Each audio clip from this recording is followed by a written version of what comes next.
There's a man in Germany who kept a fully operational Panther tank in his basement and used it as a snowplow every winter, until the government confiscated it. His name was Klaus-Dieter Flick, born 1937, wealthy former financial broker and lawyer.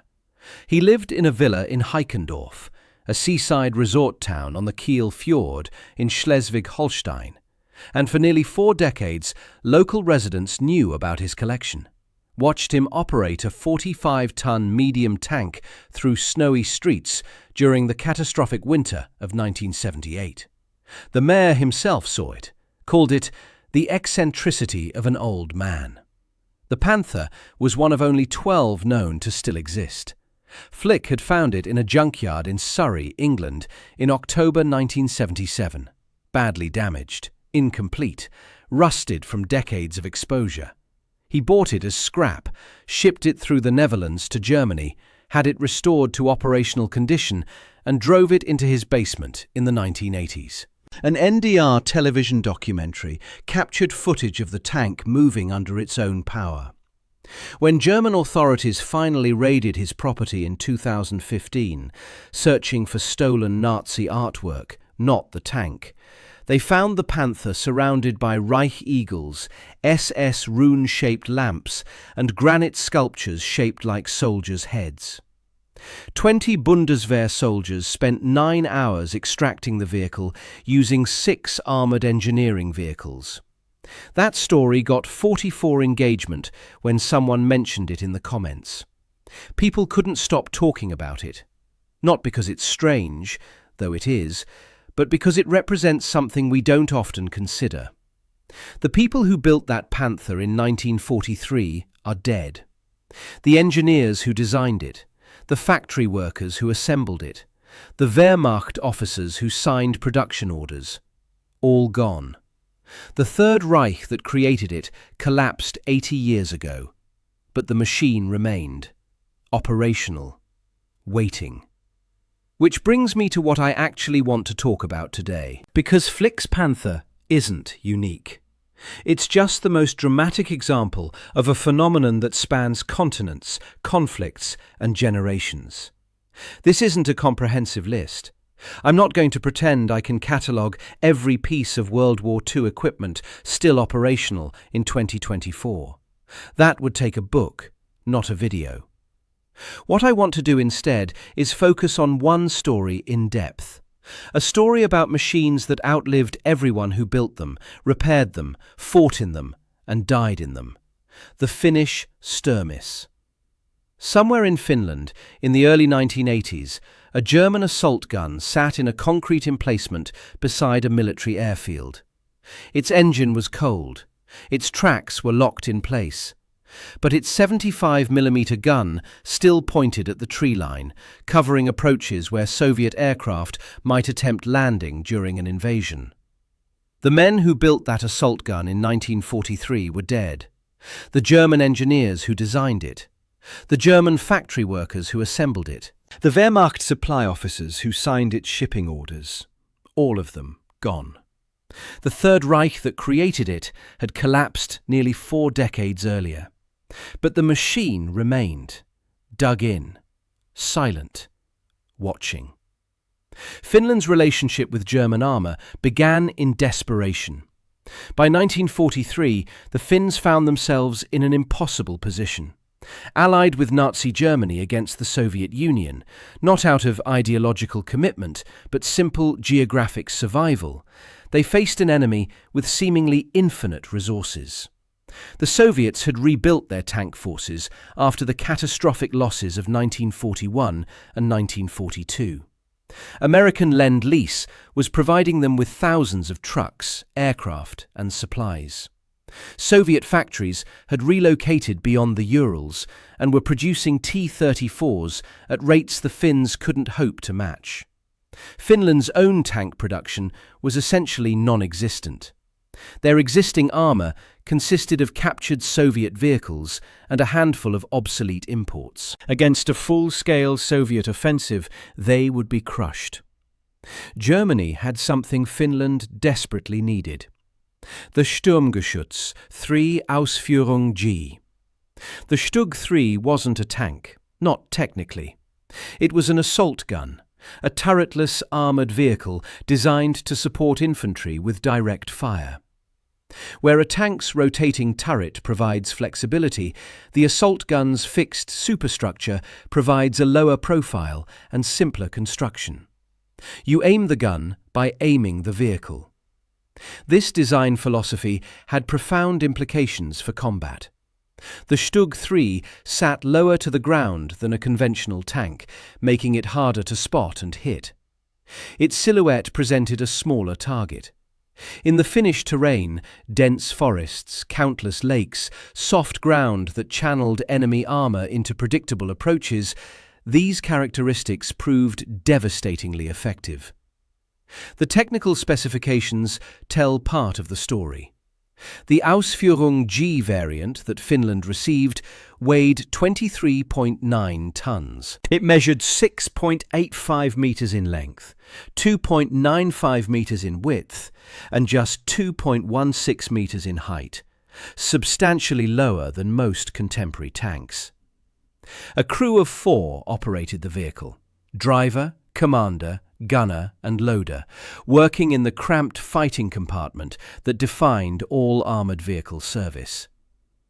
The main armament was a 7.5 centimetre Stug 40L/48 gun, carrying 54 rounds of ammunition. Secondary armament consisted of a 7.92mm MG34 or MG42 machine gun with 600 rounds for anti-infantry work. The Maybach HL120 TRMV12 gasoline engine produced 300 PS, approximately 296 horsepower, giving a power-to-weight ratio of 12 PS per tonne and a maximum road speed of 40 km per hour. Unit cost: 82,500 Reichsmarks.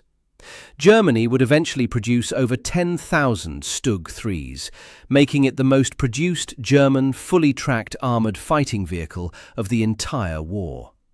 Only the SD-KFZ 251 half-track exceeded its production numbers among all German armoured combat vehicles. And in the summer of 1943, Finland's first batch arrived.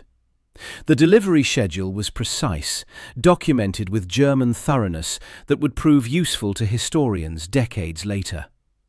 On July 6, 1943, 10 Stug 3 assault guns reached Finnish hands. On August 10th, 8 more arrived. On September 3rd, 12 more completed the first shipment. 30 vehicles total, shipped from Nazi Germany across the Baltic Sea to a desperate Nordic ally fighting for survival. The Finns called them sturmis. The name stuck.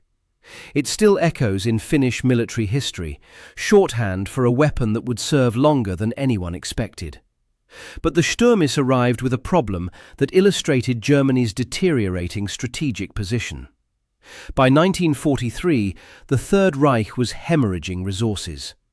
The disaster at Stalingrad had consumed an entire army.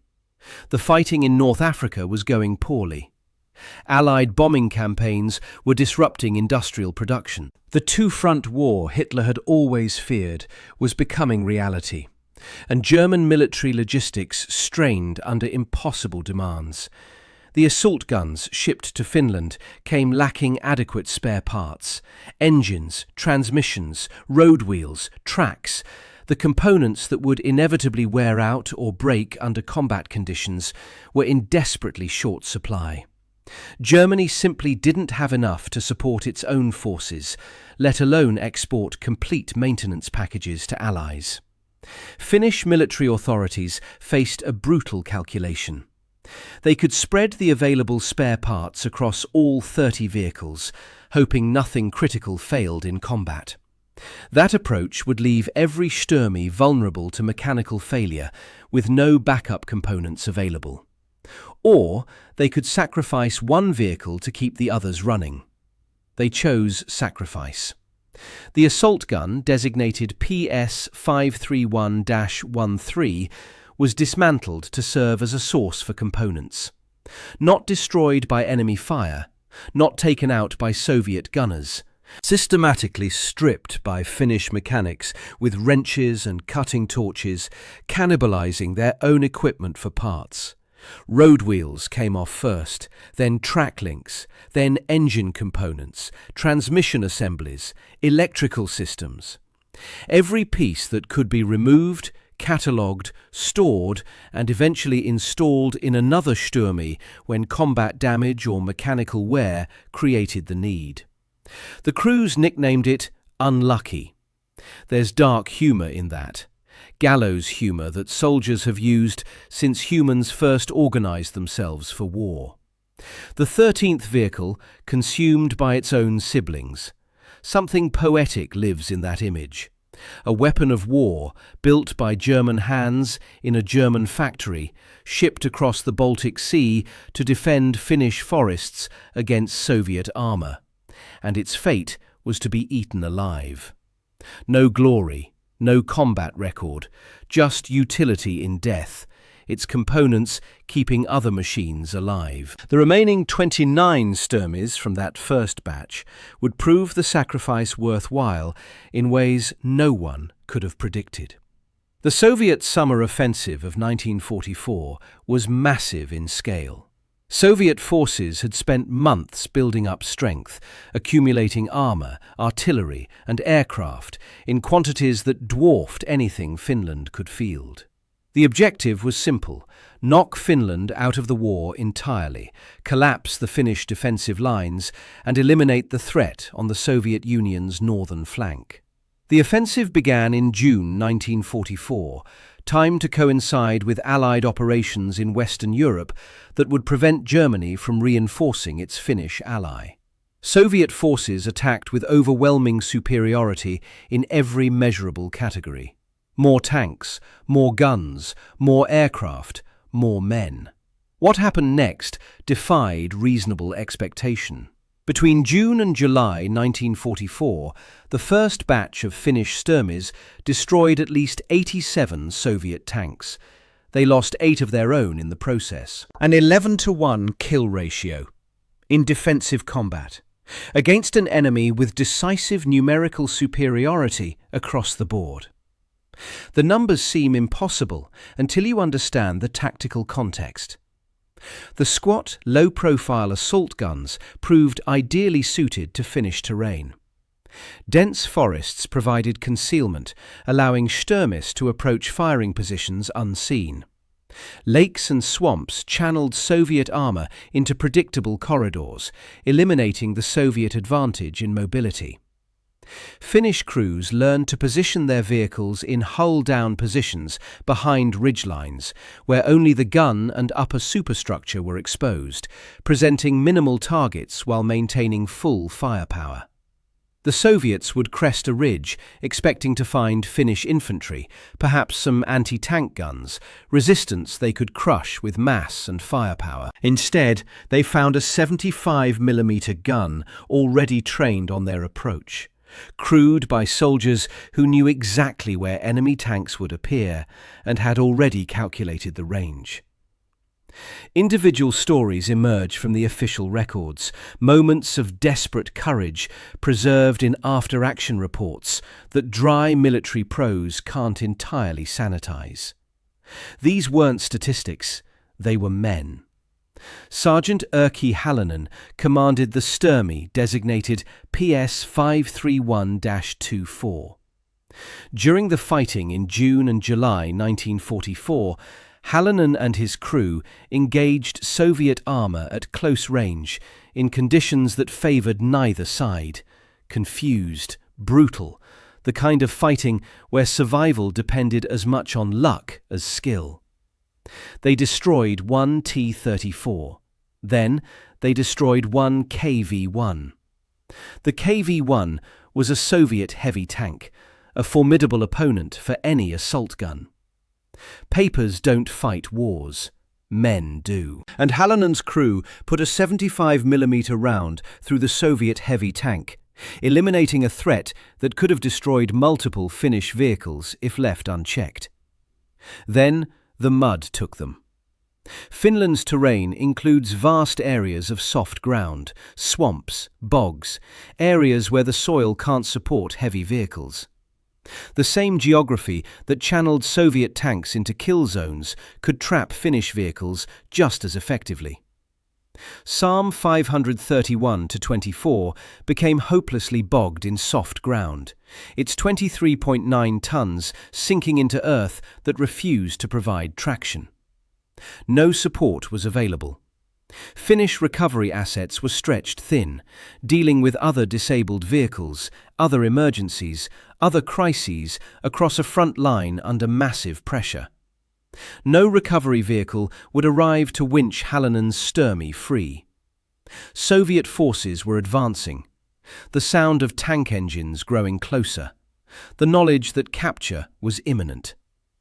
Hallinen faced a choice every tanker dreads. Surrender the vehicle intact, allowing the enemy to capture it, study it, potentially turn its gun against other Finnish crews. Some captured vehicles ended up repaired and pressed into enemy service, a nightmare scenario where your own weapon killed your countrymen. Or destroy it themselves. The decision couldn't have taken long. Hallinen and his crew destroyed their own assault gun, ensured it could never be used against their fellow soldiers, and escaped on foot into the Finnish forests. Psalm 531-24 had killed 2 Soviet tanks before dying. The crew survived to potentially fight again. Not a bad exchange. At Vuosalmi in July 1944, the assault gun designated Psalm 531-5 met a different fate. The surviving records provide only fragments, a designation, a location, a month, the word destroyed. Behind that clinical notation lies a crew of 4 Finnish soldiers whose names most history has forgotten, dying in a German-built machine on Finnish soil, fighting Soviet attackers. What were their names? What were their ages? Did they see the shell coming, or did everything simply end? Were their bodies recovered, or do they remain somewhere in Finnish soil, unmarked and unmourned, except by families who received official notifications decades ago? The records don't say. Perhaps the information exists in Finnish military archives, waiting for a researcher with time and language skills to excavate it. Perhaps it's lost forever, consumed by the chaos of combat or the administrative shortcuts of overstretched military bureaucracies. What we know is simpler. P.S. 531-5 was destroyed at Vuosalmi in July 1944. 4 men died or escaped. The assault gun itself, 23.9 tons of German engineering, shipped across the Baltic, maintained by Finnish mechanics, operated by Finnish crews, ceased to exist as a fighting vehicle. One counterattack operation during this period produced casualty figures that hint at the intensity of the fighting. 5 Sturmis were either abandoned or destroyed outright, their hulls burning or their crews dead. 3 more required significant repair before returning to service, damage serious enough to remove them from the line, but not severe enough to destroy them completely. The human cost: 5 dead and 20 wounded among the crews. That's 8 assault guns out of action, temporarily or permanently in a single engagement, plus 25 casualties among the men who crewed them. But the Soviets lost far more. The exchange rate consistently favoured the Finns. Every Sturmi destroyed took multiple Soviet vehicles with it. Every crew that died took enemy crews with them. The mathematics of attrition, however brutal, worked in Finland's favour. While the first batch of Sturmis fought and died in the summer of 1944, a second batch was arriving. 29 more assault guns delivered between June 29th and August 6th, 1944. The schedule preserved in records: 5 vehicles on June 29th, 7 on July 2nd, 3 on July 6th, 6 on August 3rd, 8 on August 6th. The timing was almost cruel in retrospect. These assault guns were shipping across the Baltic while their predecessors were dying in Finnish forests. By the time the second batch reached full operational strength, the fighting was winding down. Finland and the Soviet Union reached an armistice. The continuation war ended. Finland survived as an independent nation, though forced to cede territory and pay reparations. The second batch of sturmis saw no real action. 29 assault guns, shipped across the Baltic at considerable cost and risk, arriving just in time to miss the war they were built for. But here's where the Finnish sturmy story takes its most interesting turn. The part that connects to what I said at the beginning about equipment outliving its creators. The war ended. Nazi Germany surrendered in May 1945. The Cold War began. The world reorganized itself into new alliances and new conflicts.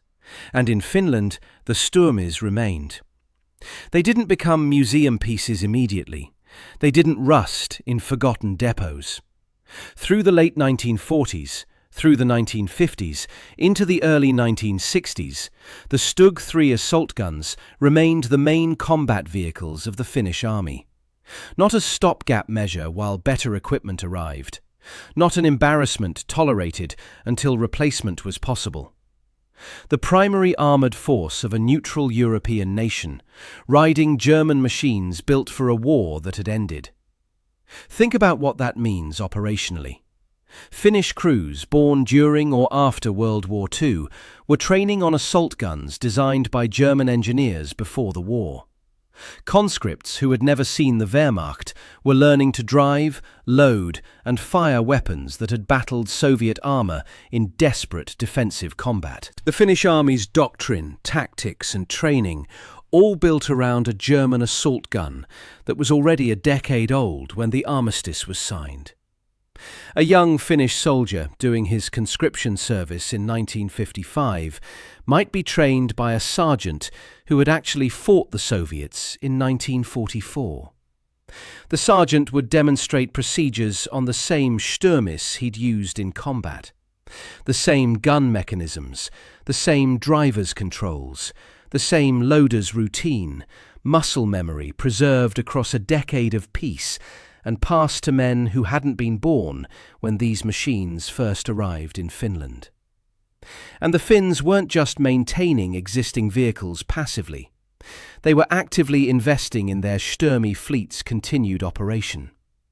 In 1958, 13 years after Germany's surrender, 13 years into the Cold War, Finland purchased approximately 20 ex-German Panzer IIIs from Norway, along with one additional Stug, 10 engines, tracks and other spare parts. Not because they wanted Panzer IIIs. The Panzer III was obsolete as a tank by 1944, let alone 1958. But the Panzer III and the Stu G3 shared common components. They used the same chassis, the same running gear, the same basic mechanical systems. Finland bought those Norwegian vehicles along with engines, tracks and other spare parts, components needed to keep their aging Sturmy fleet operational after 13 more years of continuous use. This is the persistence that defines military equipment longevity. Not just survival in storage, not just preservation in museums, continuous operation. Crews changing generation by generation, conscripts coming and going through their service periods, officers rising through ranks and retiring, career NCOs aging out of service, politicians cycling through governments, and the machines remaining constant, carrying the design decisions and engineering choices of dead German factory workers into a future those workers never imagined. The official decommission date for Finnish Sturmis came in 1966, 23 years after the first batch arrived in Finland. More than 2 decades of continuous service, longer than most military equipment lasts even in peacetime. But official decommission doesn't always mean the end, not completely. A few sturmis received a different assignment after 1966. Not scrap, not museum display, not target practice. Static defensive positions beside strategic Finnish airfields. The vehicles were dug in, immobilized, their engines cold, probably drained of fluids to prevent corrosion. Their tracks locked in place by concrete or earth or simple mechanical blocks. They would never move again under their own power.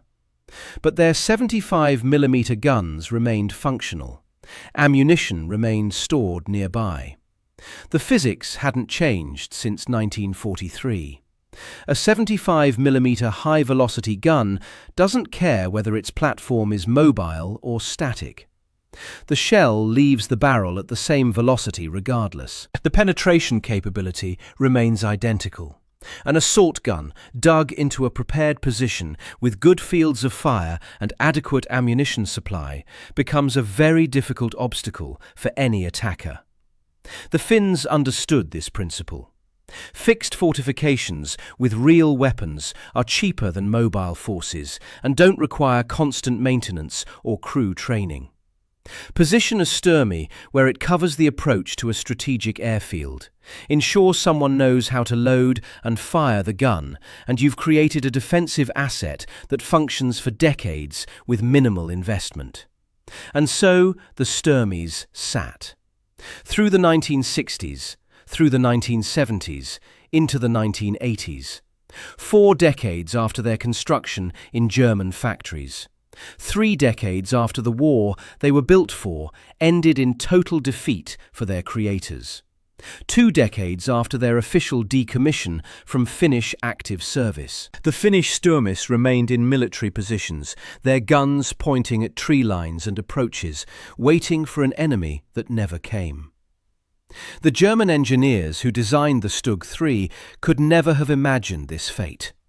They were solving an immediate tactical problem: how to provide infantry with direct fire support using existing Panzer III chassis production lines. They were thinking about the Eastern Front, about Soviet T-34s, about the grinding, attritional warfare consuming German resources faster than production could replace them.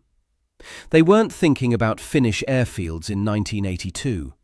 They weren't thinking about conscripts born in 1960 performing annual checks on weapons designed before their parents were married.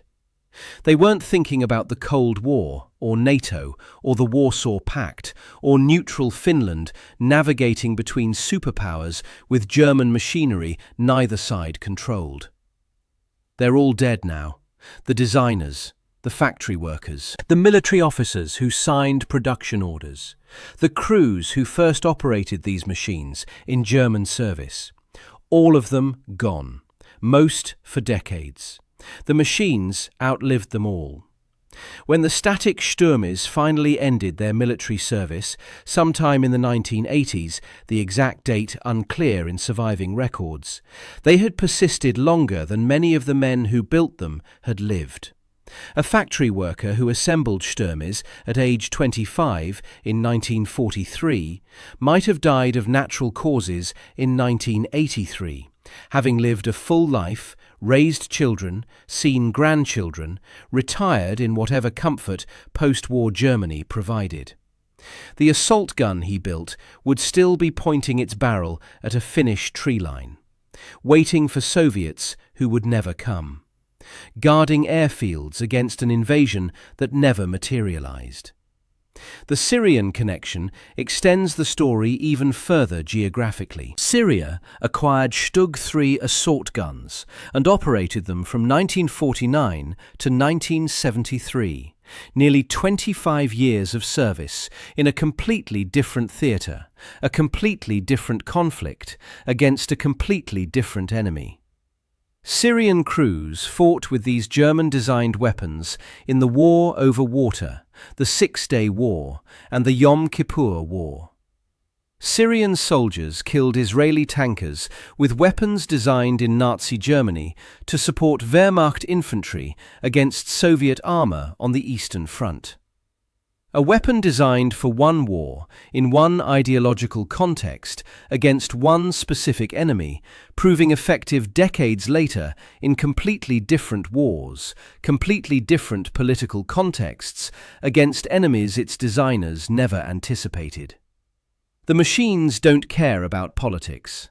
They don't care about ideology. They don't care about the flags painted on their hulls, or the languages spoken by their crews, or the causes those crews are ordered to fight for. They simply function.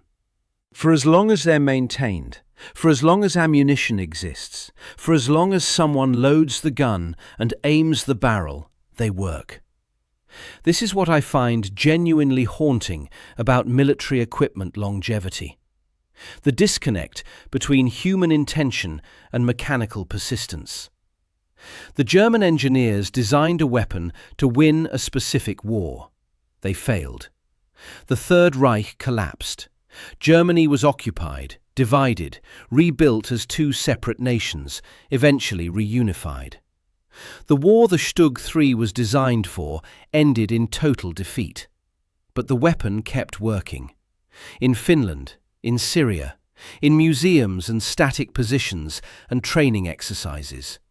Indifferent to the outcome of the war that birthed it. Indifferent to the fate of the nation that designed it.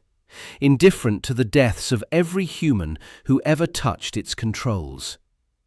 The final disposition of the surviving Finnish sturmis followed several paths. Some vehicles were sold or exchanged to museums in Finland, England, and Germany. They sit now in climate-controlled buildings, their armour preserved, their interiors maintained for public viewing. Schoolchildren press their faces against rope barriers to stare at machines their great-grandparents might have encountered, either as allies operating them or as enemies trying to destroy them. Other sturmis met a different end. Destroyed during target practice after their military utility ended. Used to train new generations of anti-tank gunners who had never seen combat against World War II armour. The shells that killed them were fired by Finnish soldiers learning how to kill vehicles exactly like themselves. Even in destruction, they served one final purpose. There's a Finnish soldier somewhere, probably retired now, probably elderly, who spent his conscription service maintaining a sturmi in the 1970s, checking the gun mechanism, ensuring the ammunition was properly stored. Perhaps conducting annual readiness drills, loading and aiming at imaginary targets, preparing for an invasion that never materialized. That soldier was born decades after the assault gun he maintained was built. He never met any of the German engineers or factory workers who created it. He speaks a different language, comes from a different culture, serves a different nation with different allegiances than the one that manufactured his equipment. But he knows that machine. He knows how the loader's hatch opens and sticks slightly in cold weather. He knows the smell of gun oil on the breech mechanism and the way condensation forms on cold armour in Finnish mornings. He knows how the commander's periscope fogs and how the driver's seat needs adjustment for shorter men. The machine taught him. The machine connected him to all the Finnish soldiers who came before, stretching back through the 1960s, the 1950s, the 1940s, to the desperate days of the summer offensive when sturmis were fighting and dying at Vuosalmi and across the front lines. And through the machine, he's connected to the German workers who built it, to the men on the assembly line in 1943, their hands on the same bolts, the same armour plates, the same gun mechanisms that Finnish hands would touch for 4 decades afterward. The equipment becomes a bridge, not metaphorically, literally. The same physical object, touched by hands across generations and across national boundaries, connecting people who never met and never could meet. The dead and the living, joined by steel and engineering decisions made in a country that no longer exists, for a war that ended before most of the operators were born. Which brings me to the question I really want to pose. This is an incomplete list. Deliberately incomplete. The Finnish sturmis are one story among hundreds, maybe thousands, of World War II equipment that outlived not just its expected service life, but the actual humans who designed and built it. There's the B-52 Strato Fortress, not technically World War II equipment, but embodying the same principle. That aircraft entered service in 1955 and is expected to serve until the 2050s. That's a 100-year service life. The Air Force has documented at least one case of a pilot whose grandfather also flew B-52s. 3 generations in the same aircraft type. There's the Centurion tank, which raises fascinating classification questions. It was designed in 1943 to 44. First prototypes were built in late 1944 and early 1945. 6 were shipped to Germany in May 1945, arriving just after VE Day. It entered full service in 1946. Is the Centurion a WWII tank? Designed during the war, built during the war, never fired a shot in the war. What do you think? I'm genuinely asking, not rhetorically. The answer depends on how you define World War II equipment, and reasonable people can disagree. Some will argue design origin matters most. Others will argue combat service matters most. Both positions have merit. The Centurion saw its first combat deployment in Korea in 1950, entering combat with the British Army in support of UN forces. World War II tank or not?